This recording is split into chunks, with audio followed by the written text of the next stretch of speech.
Well, good morning, everybody. Welcome back to the Trig Podcast with Joey and Goso TV. Where exactly is my Goso bell? Right here. Look at that. Got my Goso mugs back there. Thank you for being here. Welcome back to my channel.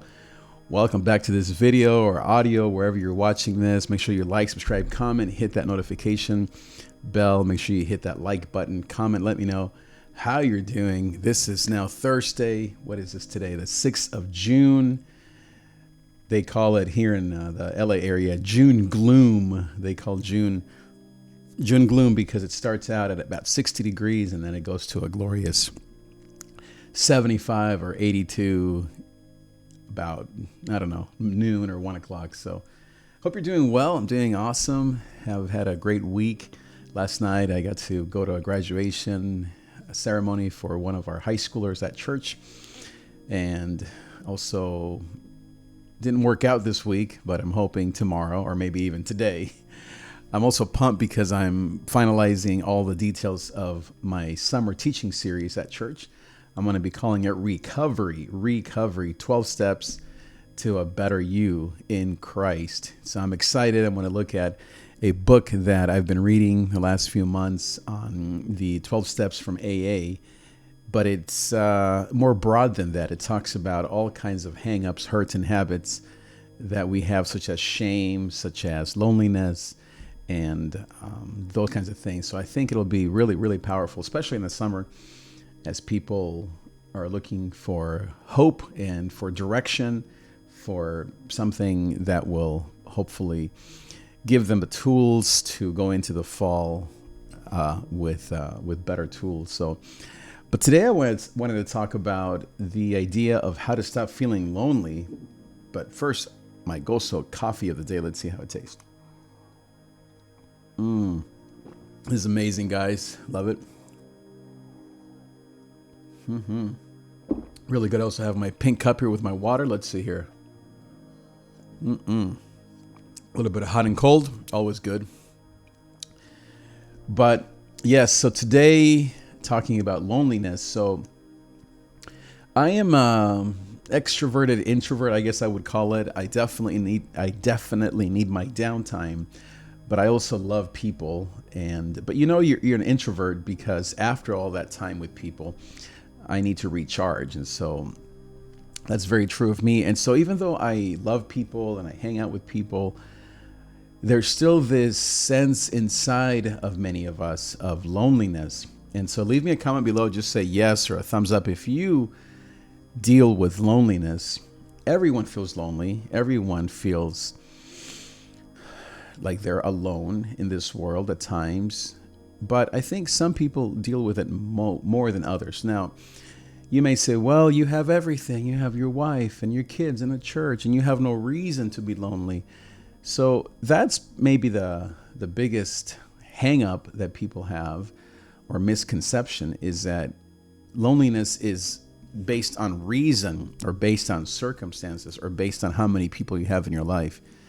But as you know, if you deal with this, it's not about that. It's about a lot of times issues of abandonment, feeling that in the past, perhaps you were abandoned, and I'll get into my story here in a second. And so the next person and the next person and the next job or the next relationship will most likely also abandon you. So in terms of my story, you know my story. When I was 9, 10, I moved out of my home here to the U.S. from my home country because of a war and a lot of fears with political stuff. And so I was separated, you could say, from my parents at about 9, 10, 11 years old. And so that began this journey for me of kind of these two worlds, one of a lot of peace and joy and excitement and success, which I loved, but then at the same time, this deep level of loneliness and abandonment. And then it turned into anxiety, and you know my story with anxiety. I would say the other thing that happened recently, more in the last maybe few years, is the fear of not having anything in this world. And actually, I don't think that goes back only a few years. It probably goes back even 20, 30 years. It's what I'm talking about is this fear of not having money or the means with which to provide for my family. And so when I would lose jobs, or I would change jobs, or I would get fired from jobs, or when I wanted to move on, and that I would feel uncertain, I would feel afraid, like anyone. But for me, it went back to that issue of abandonment and loneliness. And then I think you have maybe this third element, which is just personality, and the fact that I enjoy being alone. And so when people call me and they say, hey, let's go out, let's hang out, and I keep pushing them off, then they eventually stop calling, which then only makes me feel more lonely. So you have this kind of revolving door, and I'm learning how to not feel as alone. Now, let me first say, or ask the question, what's wrong with being alone, right? Well, what's wrong with being alone or being lonely? Well, I don't think it's all bad. Loneliness or being alone, let's just call it, maybe those are two separate things, but let's just kind of mix them. Being alone is good. If you are a thinker, a writer, a creative like me, and I'm sure you are too, you need that downtime to think, to create, to sort out your thoughts. If you're into the Enneagram or into the Myers-Briggs, your personality type, you're introverted. If you're a writer, if you're an INFJ like I am, or a 3 or a 4 on the Enneagram, whatever you may be, a 2 probably, you need that downtime to recharge, to create, to sort out your thoughts, to think about kind of what you've been through. Other personality types, the extroverts, and certainly the 7s on the Enneagram, they don't need that. And so you are in the moment. You're a go type of person. The ones certainly are not this way. So you have to also take that into account. So now, with all that said, what are some of the ways in which you can overcome loneliness? So first of all is to acknowledge that loneliness does have its downsides. Loneliness does have its downside. Even though, as I said, loneliness and being alone is not all bad. It can be bad because, I mean, first of all, biblically it says that it is not good for man, woman, for humans to be alone. It's important that we realize that we're social creatures.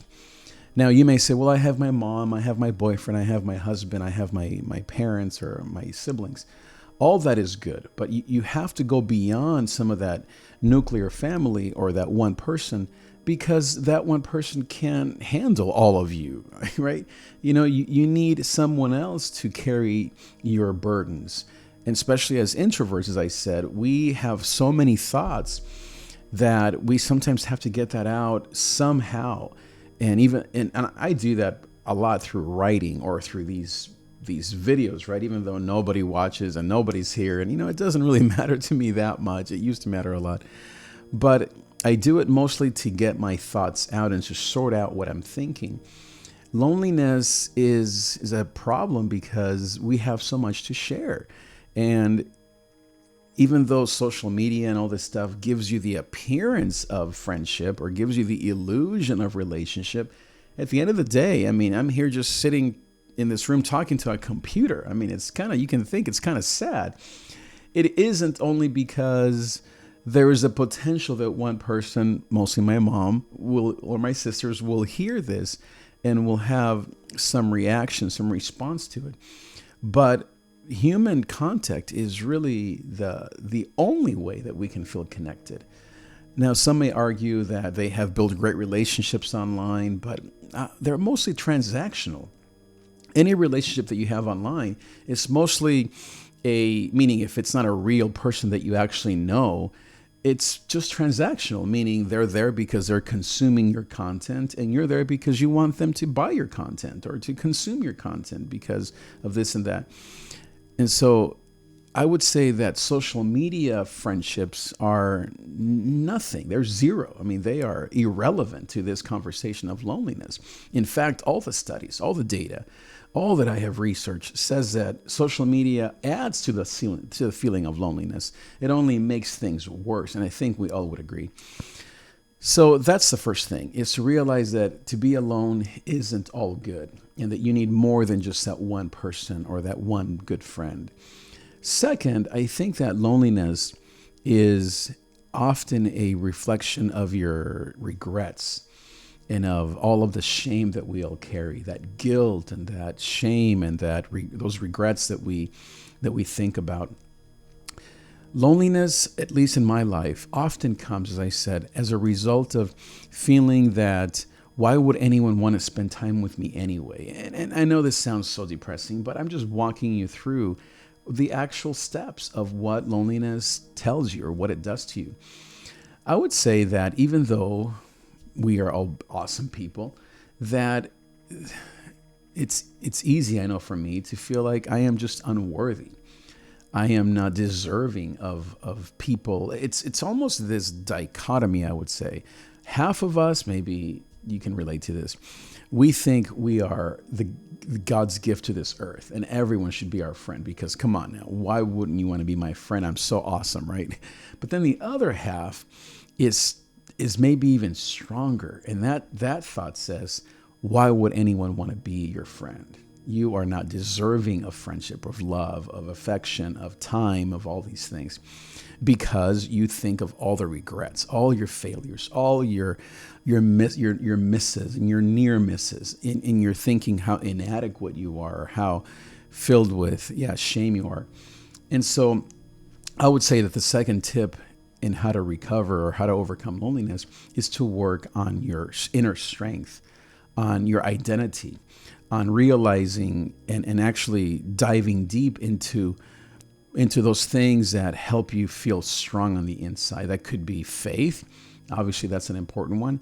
But it could also be people that speak truth into your life. I'm a big believer in hearing, as the Bible says, hearing the word. And I don't mean just hearing a sermon. I mean hearing truth. In my life, my biggest truth teller is my beautiful wife. Every time that I go into that place, if I'm undeserving, she speaks truth into my life. She'll text me stuff. She'll speak to me. I also have friends at work that are truth tellers and that speak life into me. And that lifts me up. My mom, of course, I would say she's the number 2 person in my life that even just this week, I was telling her all these things and she was saying, son, here's the truth. Here's the truth. Here's who you are. And then I think verses and worship songs, and obviously, as I said, the Bible, all of these things are very important, that you go to those resources that fill your tank. So people that encourage you is huge. Resources, this podcast, videos, the Word of God, prayer, worship. I would say exercise and clearing your mind is a huge part of you believing in yourself or you hearing the love of God. When I play a song, or yesterday I was in my office with a friend and we were playing some songs, and whenever I listen to music or I play music, I feel so skilled. I feel so alive. I feel that my analytical mind mixes with my creative mind and I can turn that phrase or play that chord or sing that thing. It's not arrogance. I'm just saying you feel proud of yourself. You feel thankful for the gifts and talents that God's given you. But if I never play my guitar, if I'm never in an environment where I'm playing music, then I'll never have that feeling. And that shame goes up and then the loneliness increases. So doing those things that lift you up is very important. Number 3, I think, is doing the things that you're good at is very important to defeat loneliness. Loneliness often comes, I find, when I am focused on all that I'm not, on my weaknesses. The fact that I'm not very detail oriented, that I don't remember every little detail because those things don't matter to me, that I am impractical, that all of these things that I tell myself that I am or I'm not is often why I feel lonely, because you think, wow, man, what a mess, right? But when I focus on my strengths, on the things that you are amazing at, even though it may just be one little thing that you do, even though it may just be that you're a great mom. I mean, obviously, these are important things, even though society may think, well, whatever, you're just a mom. Or for me, well, you're just some guy with a microphone, right? And nobody's even here, no views, even if the world tells you that you're irrelevant because nobody cares, what matters is that you care and that you have that confidence of what you do well. Now, how do you determine what you're good at? Well, as I said, it's you thinking about what gives you that feeling. as I said, for me, it's when I play music. When I play music, when I sing, not only do people tell me nice things, but I feel that connection inside of my mind and heart and soul. It's like everything aligns. When I see my wife with kids, especially with big groups, like 10, 20, 30, 50 kids, she is just a genius. She is able to center herself and be very, quote, strict but kind. That's her uniqueness. When our son plays drums, when he's behind that set and he begins to put together that analytical and that creative part of him, it's just beautiful. When our daughter Canela gets on a video, she has a YouTube channel with, I don't know, one of her videos got like 7 million views. When she communicates through video, people can obviously see her giftedness. Now, comparison, as I say, is the killer of all joy. If I'm comparing myself to my daughter and her millions of things, and me, as I said, nobody watches me, nobody's here, I would be depressed all day long. So guess what? I don't focus on that. I focus on my love for people, my love for God and music, my love for the church. Focus on the things where you just on your own get a sense of pleasure, of joy, of contentment. And yeah, of course, it's nice that people also see that and they also acknowledge that. So that's obviously important. But I would say, even if no one said to me that they love when I sing, I would feel that happiness regardless of people's input. I think that really is true joy and true maturity, is when people's opinions of you, good or bad, they don't really touch you. We're immature people, right? When I preach a sermon and I don't know, it's quiet in the room, I don't get self-conscious, but I think, I must be terrible at it, right? Because I see all these great speakers and I would never be quiet. I'd be like hooting and hollering. Stay away from those things that make you feel less than. The other day, I saw a really beautiful model that was on Instagram as a friend of mine, and she was saying, like I'm always afraid of posting because I'm so ugly. And of course, 2,000 comments later, everyone's telling her, I wish I was beautiful like you. And I thought, isn't that weird? Like this girl, she's a friend of mine, she considers herself ugly for Instagram because of the comparison. I mean, when you're doing this all day long, those images, they really traumatize people. When you're looking through how many views and how many comments and who's watching me even right now. I used to do this all the time. I still fall into it once in a while, but I'm so much, I mean, I've been healed of 99% of this. But when you're constantly, especially as a young girl, especially as a young woman, looking at people's bodies, meaning other girls, and their likes and their fame and their numbers. I mean, especially women are very aware of their body because society is constantly measuring their bodies against other bodies. And so that whole body image thing is so damaging to a lot of young girls, especially. I'm talking about like 14 to 22, maybe, that very sensitive age. You have to step away from that. That's why I call the internet evil. I think the internet is evil because of this. 99% of it is evil, or maybe 1% of it is evil. I don't know. I don't want to go into my social media rants, but I am convinced that the devil is in the internet, in Instagram, in Snapchat, in Twitter, and Facebook, because it's a constant comparison game. I'm going to get into it, but I'll just say one thing. If the makers of these platforms hadn't built it this way, you wouldn't be feeling this way. If the builders of these tools would not have built these platforms to be all about comparison, then you wouldn't feel this way. I never feel this way in real life. I mean, maybe like 5% of it, but most of the time that I feel horrible is when I'm online. And that's true, not just of me, for me, and I'm an old man, for all these young girls. And yet, guess what these young girls do? I mean, I see them in my church, out and about. What are they doing 100% of the time? Looking at pictures, looking at likes, looking at who's beautiful and who's not, and looking at who's famous and who's not. It's evil. It is satanic. It is the tool of the enemy. Instagram is the tool of the enemy. Facebook, all these things, because of how it makes people feel.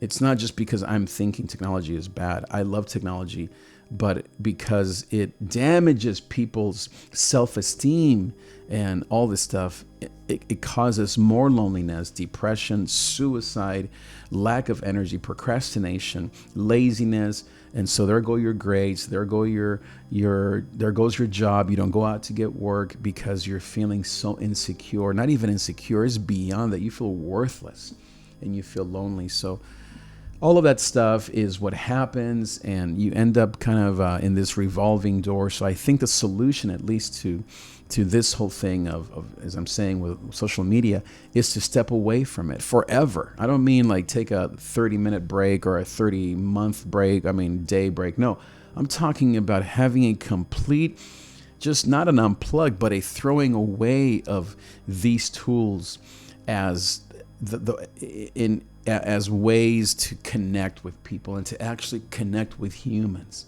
There are young people in my church. I wish I could connect with them.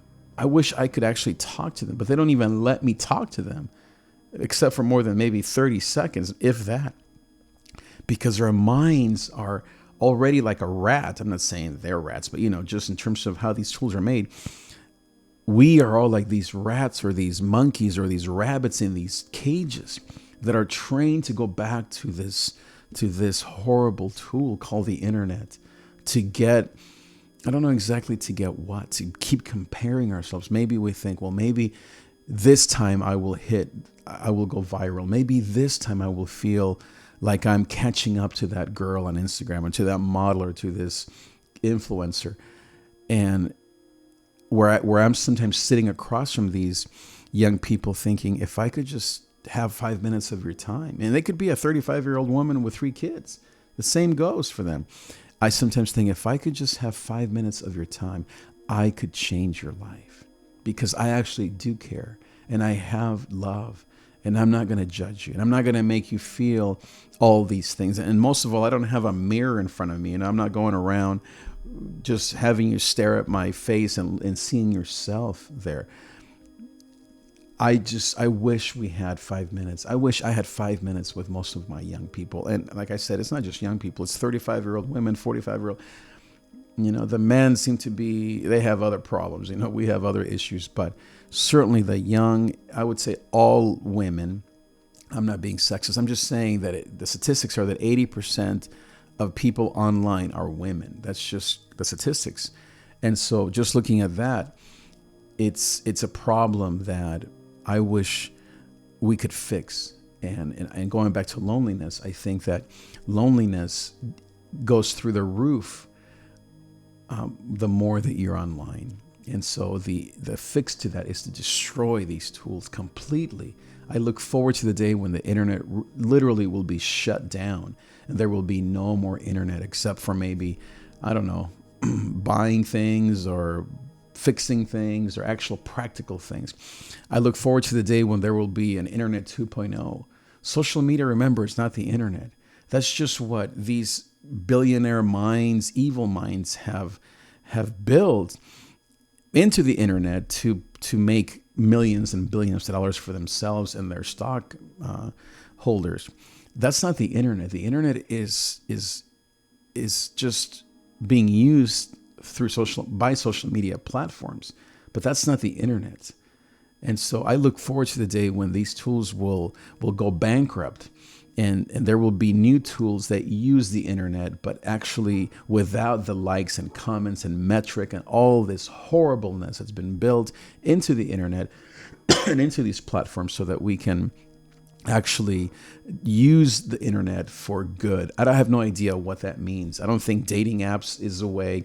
I don't think that obviously social media apps are the way, but I mean, I don't know. So I didn't want to go into the rant, but I did anyway. So now, I guess just to finish this whole thing on loneliness, loneliness is an epidemic. I mean, if you go online on YouTube and you just kind of type in YouTube, especially, loneliness, you'll see thousands and thousands and thousands of videos, from religious people to secular people to psychologists to just the person down the street. It doesn't matter. Everyone's talking about loneliness. And because it's a real issue. I mean, you think of suicide, it's a real problem.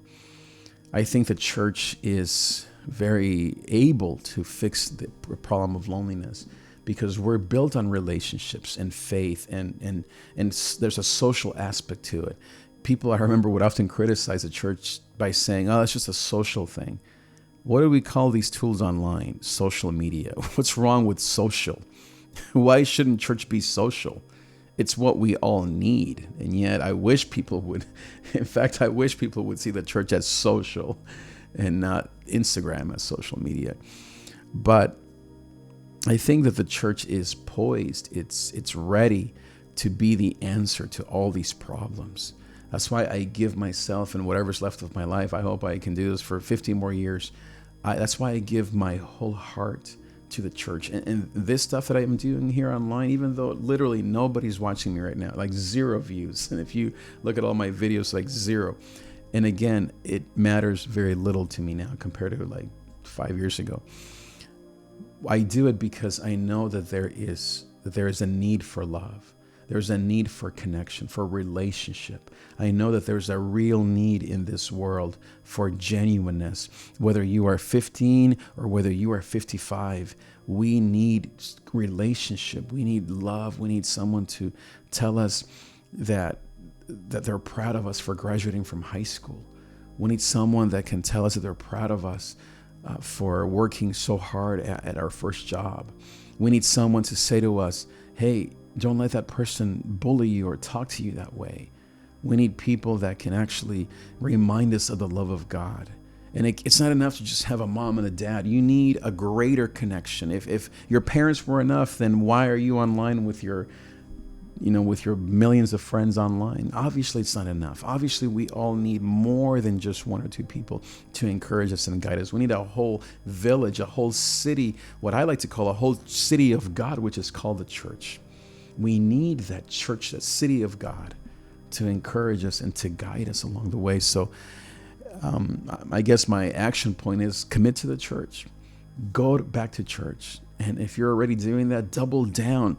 Turn off the stupid phone. Leave it at home and drive to church without that stupid thing and actually interact. Be uncomfortable for a few minutes and actually talk to people, or maybe sit there and say, hey, can we talk and can we get food afterwards? I'd like to just tell you about my job that I really hate, or maybe about my boyfriend that left me, or this person in Texas that's texting me that is married and I want to go and sleep with them and I know I shouldn't. I mean, imagine if the church became social. It's so funny. Imagine if the church became social and would replace and eradicate social media. I would love that. That's my dream. That's my hope. Thank you so much for watching. Make sure you like, comment, subscribe. I will see you next time. Adios.